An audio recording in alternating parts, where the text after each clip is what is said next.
Welcome to Crossroads Online. We're looking forward to engaging with you today. If this is your first time joining us and you have any questions, need prayer, or you just want to get connected, fill out the online connection card in our description. Let us know that you're here by leaving us a comment. Our staff is online and ready to engage with you. Like and share this post because you never know who could use the encouragement.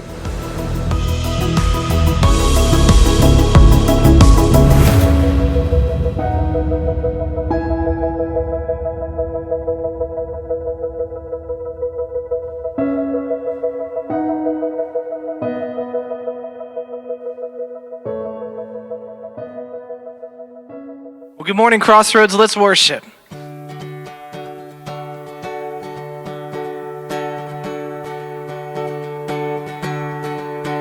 And I was buried beneath my shame.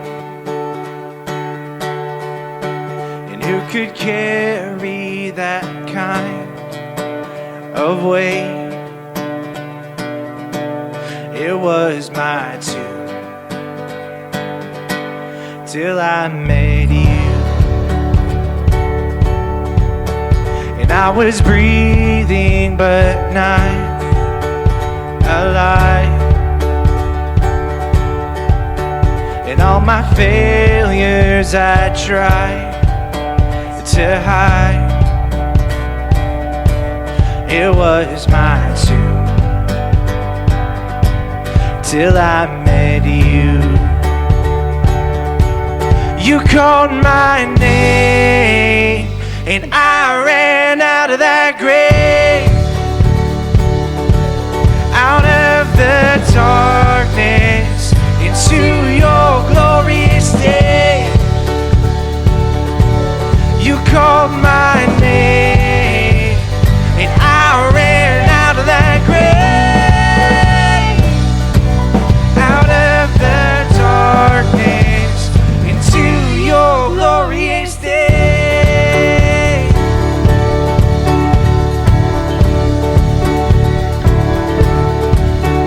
Now your mercy has saved my soul, and now your freedom is all that I know. The old man knew Jesus, when I met you called my name, and I ran out of that grave, out of the darkness, into your glorious day. You called my name, and I ran out of that grave, out of the darkness, into your glorious day.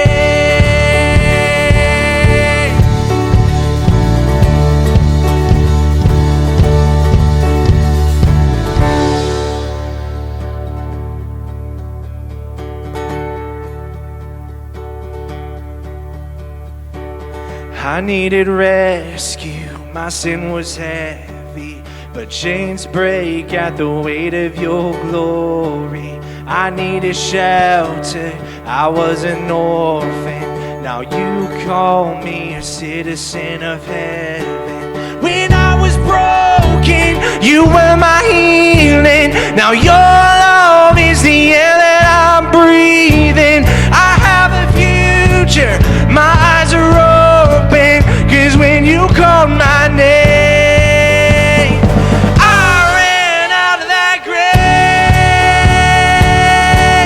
out of the darkness, into your glorious day. You called my name, and I ran out of that grave, out of the darkness, into your glorious day.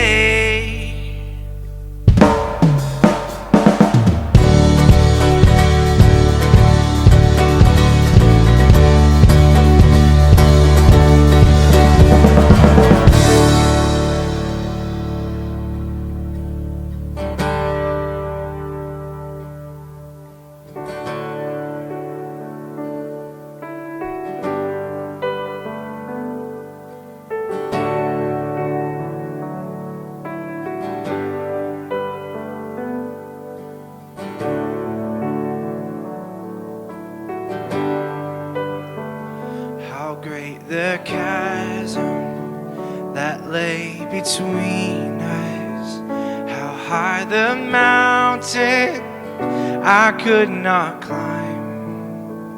In desperation, I turned to heaven and spoke your name into the night. Then through the darkness, your loving kindness tore through the shadows of my soul. The work is finished, the end is written. Jesus Christ, my living hope. Who could imagine so great a mercy? What heart could fathom such boundless grace? The God of ages stepped down from glory to wear my sin and bear my shame. The cross has spoken, I am forgiven. The King of Kings calls me his own. Beautiful Savior, I'm yours forever. Jesus Christ, my living hope. And hallelujah, praise the one who set me free. Hallelujah, death has lost its grip on me. You have broken every chain. There's salvation in your name, Jesus Christ, my living hope.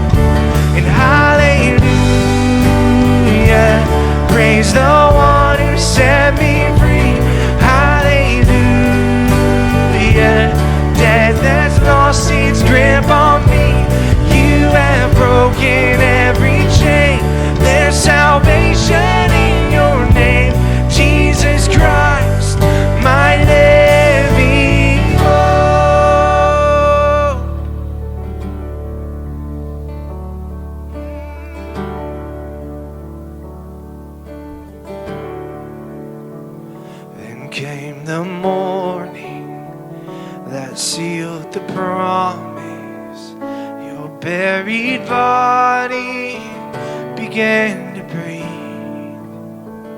Out of the silence, the roaring lion declared the grave has no claim on me. Then came the morning that sealed the promise. Your buried body began to breathe. And out of the silence, the roaring lion declared the grave has no claim on me. And Jesus, yours is the victory. Oh, and hallelujah, praise the one who set me free. Hallelujah, death has lost its grip on me. You have broken every chain. There's salvation in your name, Jesus Christ, my living hope. And hallelujah, praise the one who set me free. Hallelujah, death has lost its grip on me. You have broken every chain. There's salvation in your name, Jesus Christ, my living hope. Jesus Christ, my living hope. Oh God, you are my living hope.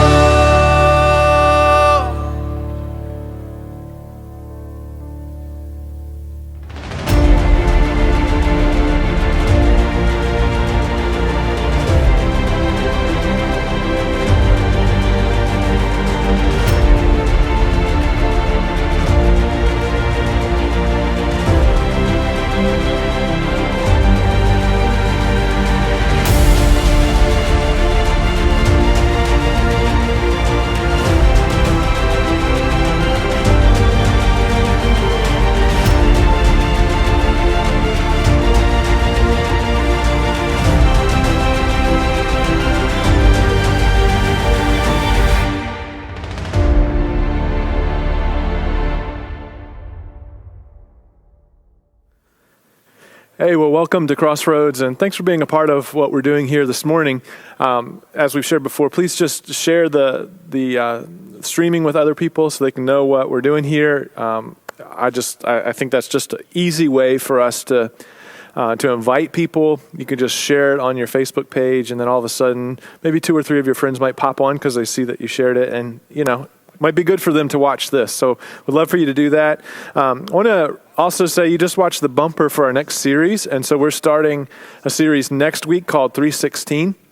And it's based off of the most familiar and well-known and well-cited verse in the entire Bible, John 3:16.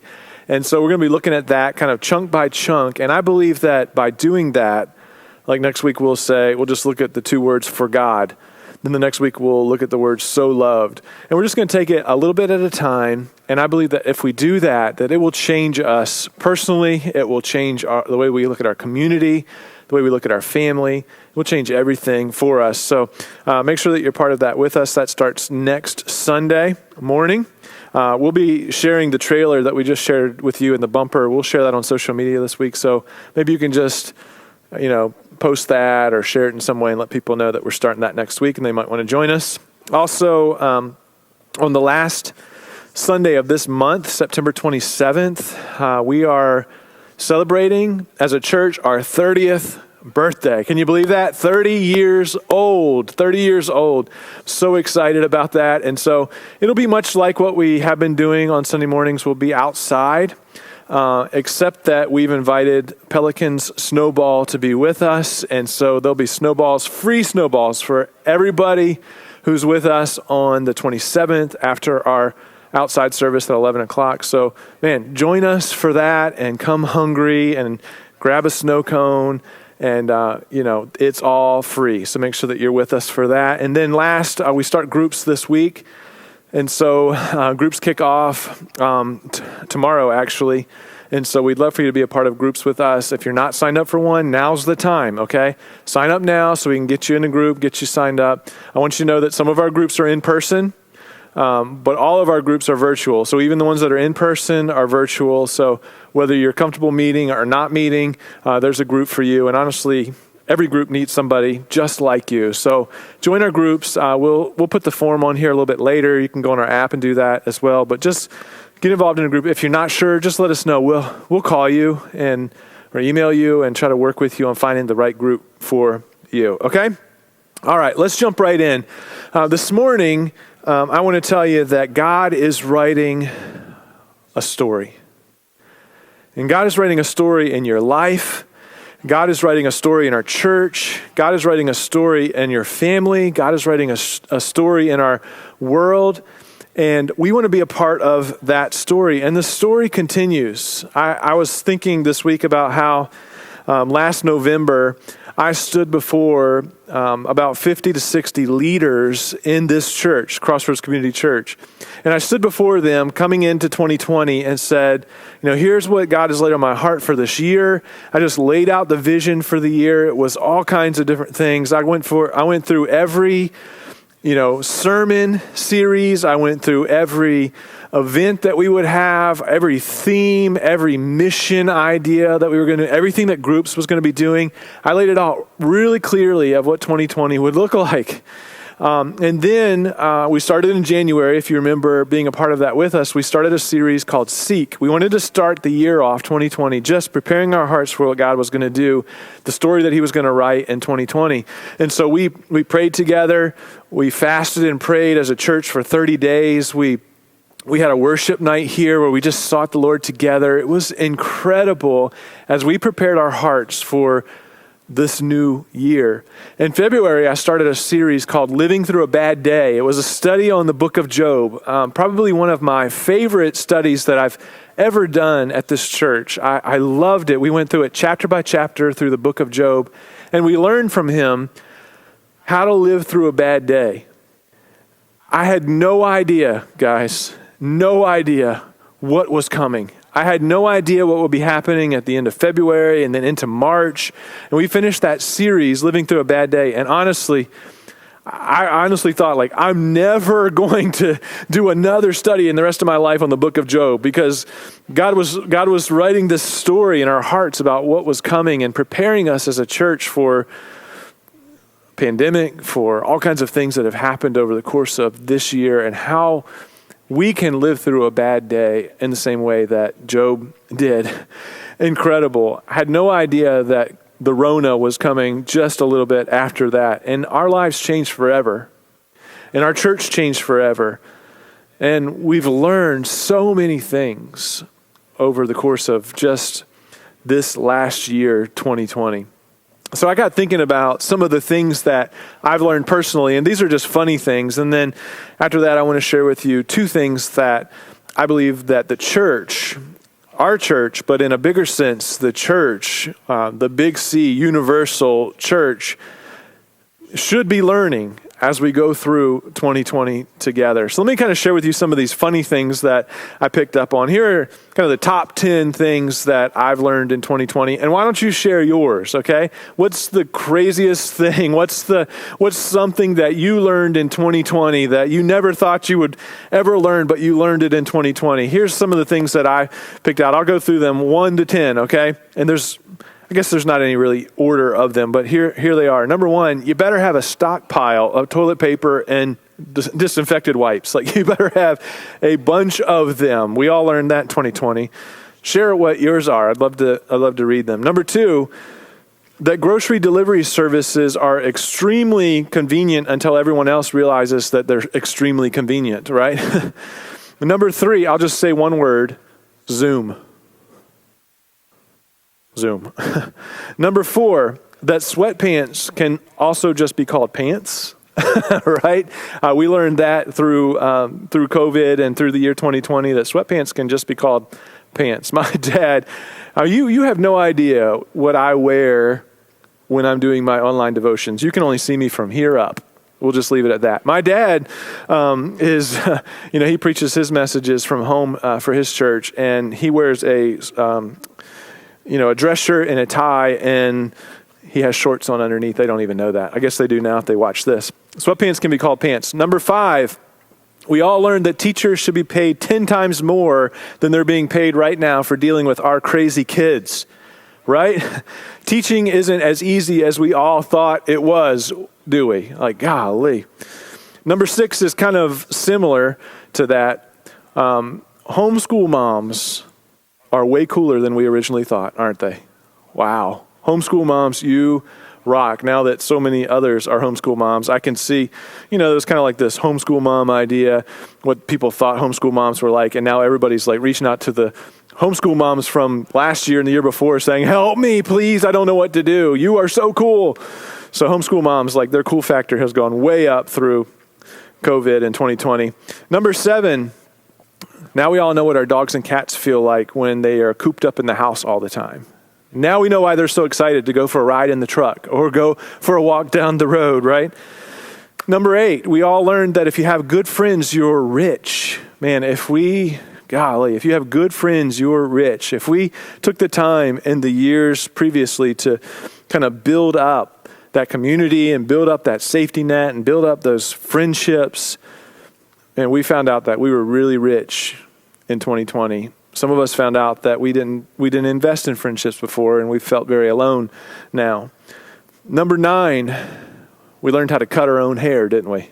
We learned how to cut our own hair. Many of you have been cutting some crazy hair in your houses. Number 10, and maybe the best, some people will flip it and say, and number 1 is that doctors and scientists don't know anything. The only real doctor is Dr. YouTube, right? I mean, who cares what the infectious disease specialists are saying? Your cousin who never graduated from high school shared a YouTube video with you that explains it all, and you believe it. Dr. YouTube. But we've learned so much more, and those are just jokes, I know. But let me share with you, we're going to really turn gears here now, okay? I want to share with you 2 huge things that our church and really in bigger than us, the church should have learned in 2020. I just want to walk through them with you now, okay? And we'll go pretty quick on it. Number one, God has given the church an amazing opportunity. Let me just say that for the people in the back. God has given the church an amazing opportunity. We are in a moment of time that is very special and demands a response from us. I believe with everything inside of me that this pandemic has a purpose. And many churches and many followers of Jesus, and I've even evaluated myself, have missed it. We've missed it. Many have kind of sat around and said, this pandemic and everything shut down, and I'm just going to sit on my hands and kind of wait this thing out and see what happens. We're going to miss an opportunity. The church has been given an amazing opportunity. It says in Ephesians chapter 5, it says, be very careful then how you live, not as unwise, but as wise, making the most of every, and pay attention to this word, I want you to say it wherever you are, every what? Opportunity, okay? Opportunity, because the days are evil. The word opportunity here, it means so much, okay? In the English, we know it as the word opportunity. In Greek, and I usually don't share a lot of Greek stuff with you. I took Greek in seminary. I don't remember much of it. But there's 2 words that could have been used in this moment. There's two words that kind of describe the word opportunity. And one is chronos, which you kind of recognize from the word chronology, right? So it's kind of this word of a specific time, a very specific time. But the other word, and actually the word that's used here in Ephesians chapter 5, is the word kairos. It's a different kind of opportunity. It's a critical, it's a special, it's a perfect, it's a passing, opportune moment. let me read the verse backwards to you and see how you kind of see it. Maybe put it back up on the screen for me. It says, let's read it backwards. Because the days are evil, God is going to give us, the church, give me a special, critical, perfect, even favorable moment where we need to be very wise and careful about how we live. So think of Kairos kind of this way. It's a passing, favorable moment, a perfect, special moment that will not last forever. And we have to drive through it with some kind of force, okay? If we don't drive through it with some kind of force, then we're going to miss it. A passing moment. I think about this with my kids. This is kind of a Kairos moment when I think about my kids. We're in a season now where our kids are both adults. Our daughter's 19, our son just turned 18. And so here are the things that I'm thinking about naturally, and you will too when your kids are the same age as mine. I begin to think, did I spend enough time with my kids? Was I the kind of dad that I really wanted to be?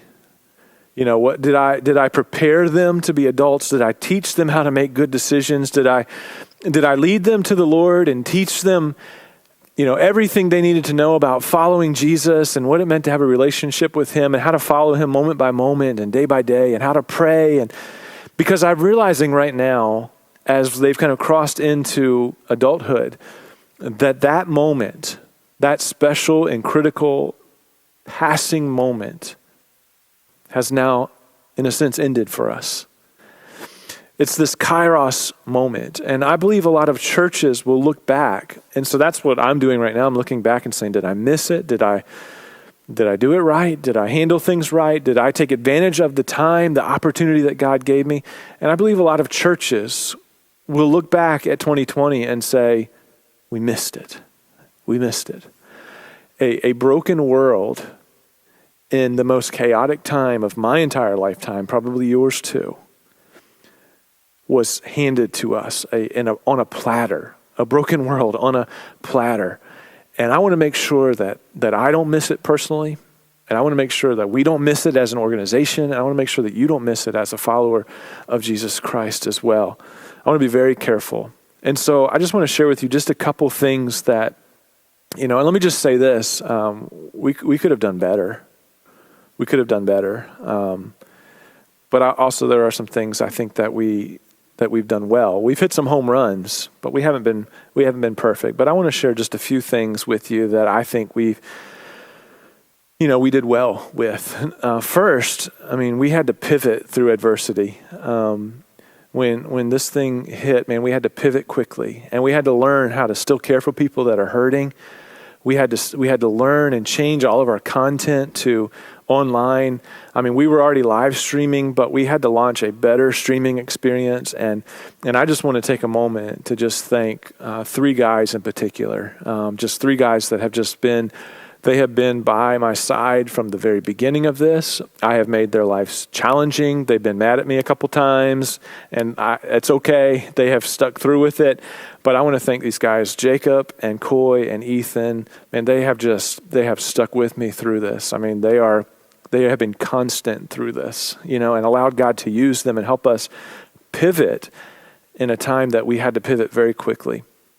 I would also say that we were able to partner with Thrive more effectively, and so we were able to fill their food banks on a lot of different occasions. Behind the scenes, there were some things that happened that, you know, we don't share all these details with the church because, you know, honestly, I struggle with the humility of it. I struggle with, you know, is this bragging or is this just sharing what God's done? And so I want you to know I'm just sharing what God has done. But we've been able to send some resources to help them, to help Thrive so that they could help the community. I loved at the very beginning of the pandemic when our family ministry did a positivity parade at Riverside Hospital. Just drove through the hospital and just the staff there crying and in tears, and families, you know, driving through, rooting on the heroes, you know, with their cars and their vans decorated, just rooting them on in these moments and leaving them all kinds of goodies and leaving the staff at the hospital just in tears. Thankful for all those that We're able to make masks. I can't even tell you how many masks the ladies at this church have made for us, for doctors' offices, for nursing homes, to just help people that needed them. We became aware of 100 children in Newport News that were homeless, that when school let up, the school system did very well with continuing to feed families that were on reduced lunch. But there were 100 kids in Newport News that the school system just had a really hard time keeping up with because they were homeless. And Link, which does Port, and we do some other things with them, Link was able to keep up with these families. And so Crossroads was able to feed packed 100 lunches for homeless children from the time school let out all the way through the summer. That's incredible to me. So, we don't put those pictures online. We don't say, look at all that we did. I'm just sharing those things with you so that we worked really hard as an organization to grasp the Kairos moment that was in front of us. Blood drives, I think we've done 3 of them since March. We were able to send funds to Nicaragua. I mean, if you think about how difficult the pandemic has been on people in this country, imagine what it's like in one of the poorest countries in the entire world. And that's Nicaragua. And so we were able to get food bags to families there, and we were able to build 3 homes in Nicaragua. 3 homes for 3 families that don't have homes, that got wet every time it rained, that their houses were built out of sticks and pieces of scrap metal. We were able to build 3 homes for 3 families. I would love to be able to do more of those. Again, I share these things with you just so you can see that as an organization, we wanted to grasp the Kairos moment that was in front of us. There's a school supply drive that we started a couple weeks ago, just becoming aware of some families in Newport News, that needed help with school supplies, and kind of launching that here, and you guys, donating school supplies and donating funds to the Education Foundation of Newport News so that school supplies could be purchased for these kids. Man, you guys are incredible. And I think probably one of the highlights of my entire summer has just been, our connection with Calvary Chapel Newport News. By their invitation, they invited us to be a part of some prayer that they were doing for unity.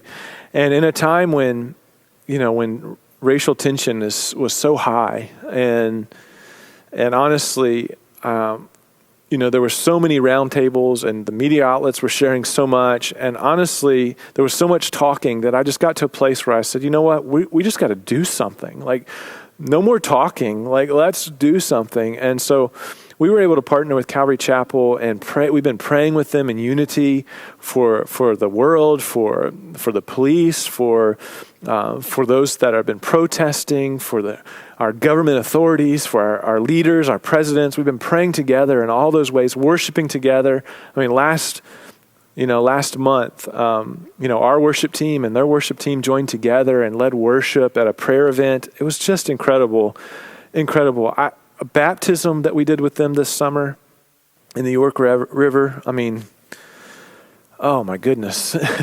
If you were part of that with us, it was incredible. I have loved the new friendships that I've gained at Calvary Chapel Newport News. And again, all of these were just parts of, are we gonna just kind of sit on our hands and just watch this moment pass by in front of us? Or are we going to grab a hold of and drive through with force this Kairos critical passing moment that God has given us, this amazing opportunity? Are we going to do something about it and with it? Or are we just going to kind of wait on it? And I know that we could have done so much more. And I know that there were some things that I wish we could have done that we weren't able to do. But I can lay my head down at night as the leader of this church and say, we did a good job grabbing a hold of the opportunities in front of us. And I would challenge you, don't miss it. Don't miss it. Be a part of what's going on in your neighborhood. Be a part of what's going on in your church, whether it's this church or another church and you're watching us this morning.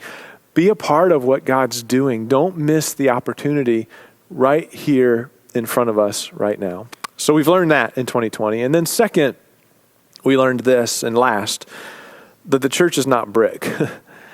The church is not brick. The big question that's been asked, the lesson I think of the church all along through all this has been, do we see the church the way that Jesus sees the church? Because the church is not brick. We're not building cathedrals. You've never heard us say, our greatest value of our church is to build buildings. We aren't building buildings. We're building the church. We're building the church. Those of you that are invested in our kids ministry and the student ministry of our church, you're building the church. We have people in our church whose job is just to pray for you, to pray for me, to pray for Crossroads. They're building the church.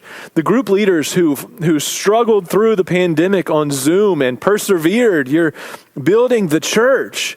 Every sandwich that was packed, every food bag that was delivered, every home that was built is part of us building the church. Every time you walk across the neighborhood across the street to the neighbor that lives across from you and says, "Can I help you?" Or, "Would you like to come over for dinner tonight?" That's building the church. Every time somebody goes down under the water of baptism, that's building the church. Every time you open your home, your backyard, anytime you listen to somebody who's hurting and listen to their story and share your story and try to give them hope, you're building the church. Every time you stop and pray and intercede for someone, you're building the church. The church is not the brick, right? We are the church. And we're building the church. We've been forced outside of the church building. And I believe God did that on purpose to refocus us. And if our hope has always been like, man, I'm just going to sit on my hands until I can actually get back into the building, then we've missed the opportunity altogether. The church is not the brick. We are the church. You are the church. Be the church. It says in Ephesians chapter 2, verse 19, you are no longer foreigners and strangers, but fellow citizens with God's people, and also members of his household, built on the foundation of the apostles and prophets, with Christ Jesus himself as the chief cornerstone. Jesus Christ himself as the chief cornerstone. In him the whole building is joined together and rises to become a holy temple in the Lord. And in him you too are being built together to become a dwelling place in which God lives by his Spirit. You see, the pandemic forced us all over the world outside of the building.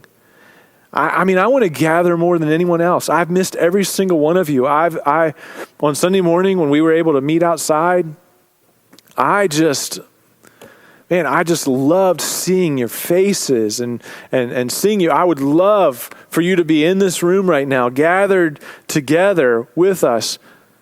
But we got to remember that this gathering, when we come together in person, it's a celebration. It's a time of worship. It's a time to re-energize us, to refocus us. And then we go out of this building and into the world where we're the church every single day. I mean, we got to see the bigger picture, that there are churches in Louisiana right now that don't have a building this morning because the hurricane a week ago washed their building away. But they're still the church because the church is not the brick or the building. It's about Jesus and about his people. I think that's the church God sees. And many of us, I think God shook us up so that we would see that church isn't a certain time on a Sunday morning. It's not a cathedral. It's not a temple. It's not 11 o'clock on Sunday morning. The church is open 24 hours a day, 7 days a week, because we carry that with us. We are the church. Matthew 21:43 has just woken me up. It says, therefore I tell you that the kingdom of God will be taken away from you and given to a people who will produce its fruit. In other words, if we don't do this, he will find someone else who will. And so our success as an organization and, as the church it relies on us being able to say, yes, God, yes. Whatever you want me to do, yes. So I challenge you to be the church, to seize the Kairos moment that's in front of us. I'm going to give you 4 quick verbs. Number 1, this will help us to not miss the moment, okay? Follow. Don't follow me, follow Jesus, okay? He doesn't want us to just believe. He wants us to follow. Many Christians think, it's about believing only. Jesus never asked for believers. He asked for followers, okay? Mark 8:34, he says, then calling the crowd to join his disciples, he said, if any of you wants to be my follower, you must give up your own way, take up your cross, and follow me. This is where everything starts. If you want to make sure that you don't miss this moment, everything starts here. Are you going to follow Jesus? He's looking for followers. He's not looking for church attenders at 11 o'clock on Sunday morning. That's not enough. Following him is moment by moment, day by day, hour by hour. The second verb is connect. This is key with everything. I mean, the more we're connected as a family, right, the better our family is. The more we're connected in our business, the synergy and unity of our business, the better our business will be. That's why when we're connected at church, that we're better because of it. And so we want to make sure that we're not just attending, but we're connecting. We're not just coming, but we're connecting. It says in Ecclesiastes, it says, two are better than one. In other words, we can do more together than we'll ever do by ourselves. Two are better than one because they have a good return for their labor. If either of them falls down, one can help the other up. We will all fall down. It happens to all of us. You're like, come on, Pastor, can you be a little more positive? I am. I'm being positive right now. I'm positive that you're going to fall down, okay? All of us will fall down. And let me just say this. All who fall down are welcome here at Crossroads. It says, but pity anyone who falls and has no one to help them up. Also, if two lie down together, they'll keep warm. But how can one keep warm alone? Though one may be overpowered, two can defend themselves. A cord of three strands is not quickly broken. We all need to be connected. And by the way, let me say that's your responsibility to get connected, okay? You need to build the safety net. You need to build the community. You need to build the network of supporters, and you need to do it now. And I'm not talking about hundreds of people. I'm talking about like 5 people, okay? Nobody should walk alone when the bad things happen in our life. Again, groups start next week. If you've not built up that kind of network, that kind of safety net, that kind of community, groups are a great place to start. Number 3, discover. Discover what? Discover why you were created in the first place. Well, my mom, my dad, they said I was an accident. No. That's their story. That's not your story. Psalm 139 says, For you created my inmost being. You knit me together in my mother's womb. I mean, every single one of us, God said, here's your personality. Here's your gift. Here's what you're going to look like. He says, I praise you because I am fearfully and wonderfully made. Your works are wonderful. And he says, I know that full well. David knew it full well. He knew who he was. He knew why he was created. I want you to know who you are, and I want you to know why you were created. God knows every second, he has every day of your life numbered in a book before it even happens. That's how intentional your life is. So go on an exploration, right? And of why you were created. I'd love to help you do that. And then number 4, serve, a verb that makes so much difference. We've got to serve. I think the happiest people on the planet are the people who are doing something that make a difference. If you don't believe me, just ask them. Don't take my word for it. Ask them. 1 Peter 4:10 says, each of you should use whatever gifts you have received to serve others as faithful stewards of God's grace in its various forms. Forms meaning whatever God has put in you. I love this next verse so much. It says in John 15, this is to my Father's glory. Okay? So we can say, this makes God happy. Wow. That you bear much fruit, showing yourselves to be my disciples. As the Father has loved me, so I have loved you. Now remain in my love. If you keep my commands, you will remain in my love, just as I have kept my Father's commands and remain in his love. Some of you right now, you feel a void, a hole in your life. That hole will never be filled with money or vacations or relationships. Look what it says. I love this verse, verse 11. He says, I have told you this so that my joy may be in you and that your joy may be complete. Our joy is complete when we are making a difference, when we are allowing God to use us to make a difference, to serve in the way that he's called us to. Try it, just try it, and you'll see. So follow, connect, discover, and serve. Don't miss it, guys. Don't miss it. Don't miss the Kairos moment that's right in front of us, the special, unique, passing moment. Don't be distracted by everything that the enemy is trying to do to distract us and stir us up. If so, you're going to miss it. Follow Jesus. Connect with other people. Discover what your purpose is and serve. And you won't miss the moment God has laid out before us. Can I pray with you? Lord, thank you for this opportunity, Lord, to be together this morning. But Lord, help us even greater to see the opportunity that you've laid out before us, that we want to be able to lay our head down at night and say, we did not miss this opportunity that you laid out on a platter right in front of us as an organization, as the big church, and as followers of Jesus, the church, in our neighborhoods and our communities.